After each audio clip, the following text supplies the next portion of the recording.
The 2024 CrossFit Open is now complete. From my perspective, this is my favorite Open so far. We've had our greatest number of participants in 77 official registered athletes, which is a huge percentage of our membership. The growth of Friday Night Lights and experiencing the atmosphere and the noise with a large group of members supporting and helping judge and encourage athletes during those Friday night performances has been really exciting to watch and just a testament to how strong we've grown as a community over these 8 years. I want to take this time to talk about what I've enjoyed most about the Open, and that is the successes that we've seen through each of the 3 weeks. My personal opinion is it's been a really good test that allows a lot of people to participate at a higher level than they would do normally. We saw in week 1 a lot of athletes, I would say the vast majority of athletes went RX for that workout. Even if it meant they were doing dumbbell snatch in singles, they managed to stay in that RX category and register an RX score. For a lot of people, that will be their first time doing so. Maybe their first time moving that heavy dumbbell. Week 2, we saw double unders introduced. And again, people fighting through workouts to get maybe 10, 20, 30. And actually a lot of people surpassed their expectations and got 1 or 2 rounds out when they expected to maybe just get 1 or 2 double unders. Plus, a lot of people stayed in the category because the deadlift weight was, although it was challenging, it was acceptable for a vast number of people. And that kept a lot of people excited going into the final week, which is great, which is what we want the Open to be about. Yes, it's absolutely fine to be scaling throughout, but being able to tick that RX button for 2 weeks in a row is a real big achievement in itself. And also what it's done is it's brought a lot of people still into contention going into week 3.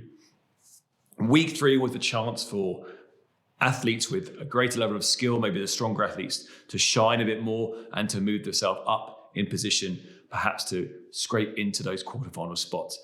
But also by having a chest to bar pull-up, we saw a lot of people actually fight to get their first chest to bar pull-up and get through that round. Or maybe just move the barbell at a weight they're not comfortable moving. So 29 kilos is a start weight for the girls and 43 kilos for guys. Doing that for 10 reps was an achievement in itself, and then just fighting to get those double unders. And of course, we gave options for people to get a good workout in that period.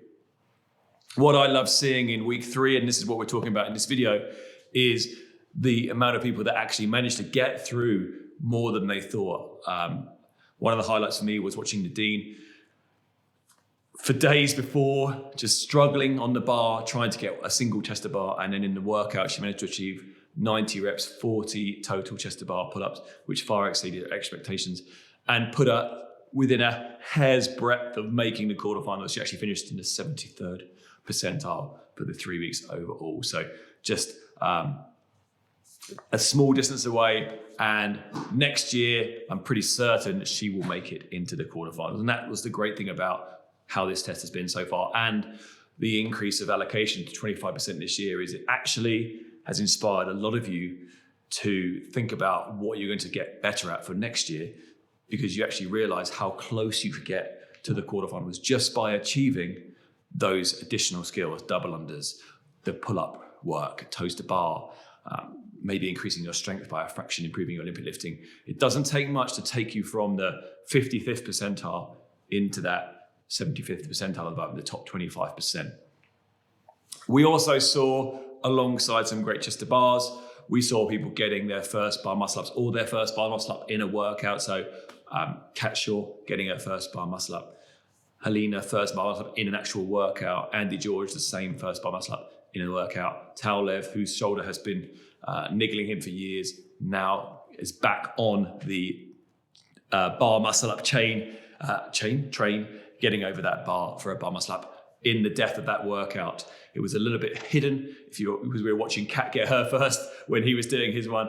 So I wanted to take the video chance to say, well done, Tal, for getting your bar muscle up there.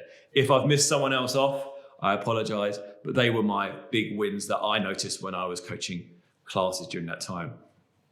Now, as a 3-week competition, the 3-week test, let's talk about the highlights of people making it or getting super close to making it through to quarterfinals. Carrie Hodgson, maybe didn't expect to be there, but she was well in contention going into the last week and missed out just by 5% in the 7th percentile. On the male side, someone just missing out was Dave Byrne, 73rd percentile, a little bit of a shoulder niggle coming into the final event and wasn't able to get the score that actually probably he could have got in normal circumstances. So definitely one for next year. Now, how about those people that made the cut? I want to first of all give a big shout out to Simon Martin. He's been here since pretty much the very beginning, and watching him progress through year on year, improving his results year on year. And this year he got in. He was in the 77th percentile and he got into the quarterfinals. Alongside that, we've got some first-time people with Pete Stevenson making it in there. James Lee in the open category, so that's the all-age category. Gradders made it in despite nursing his back for the last, 10 years. Shane's in there.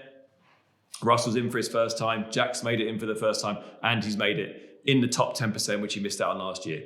Shane also top 10%. Russell top 10%. Hodge is in the top 5%. He's made it through. Gareth Lloyd top 4%, and Adam Turner 97th percentile for his age category. So a great performance from all of the guys there, and that leaves 11 men making it through to the quarterfinals for either the open category or their respective categories. A lot of cases, actually both categories have made it into both, and they can perform the same workout and it will register in both competitions. On the girls' side, again, let's start at the bottom. We've got Sophie Bates making it in, 75th percentile, very new member, and got herself in. She's currently now having PT with Helen. She's got a few weeks to quarterfinals, so maybe a few more bar skills and working on Olympic lifts. She could put in a good performance in there.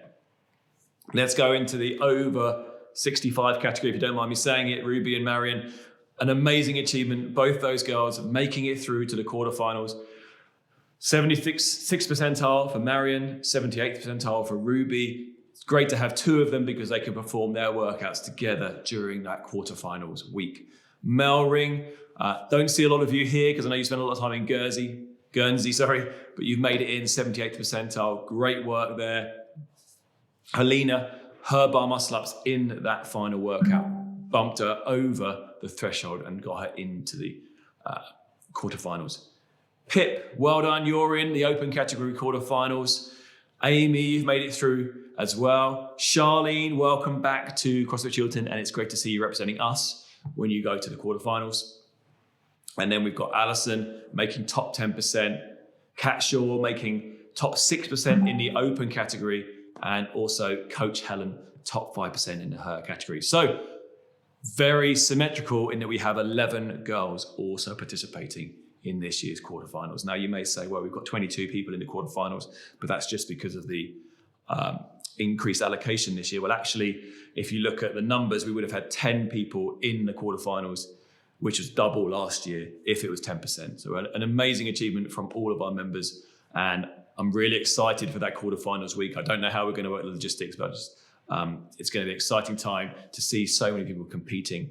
And if you want to come along and watch some of those workouts, feel free. Once I've got the logistics sorted, I'll put out when people are doing various heats, and you can keep an eye on that. And we'll be integrating some quarterfinal style workouts into the weekly programming over the coming weeks to help everyone get fitter and help those people that are in the quarterfinals to start to prep and get a feel of what those workouts are going to feel like. In summary, an amazing Open. I hope that a lot of you are inspired from this to push forward year on year. This is why I encourage people to enter the Open, because you can see where you are this year. You can see what changes need to be made to move you next year. It forces you to try things that you wouldn't try normally. A lot of people would never try a chest to bar pull up in a workout because they know they haven't got one, or maybe they're afraid they're never going to get one. And we probably wouldn't coach you to do a chest to bar pull up if it was a big scale workout with lots of reps in it.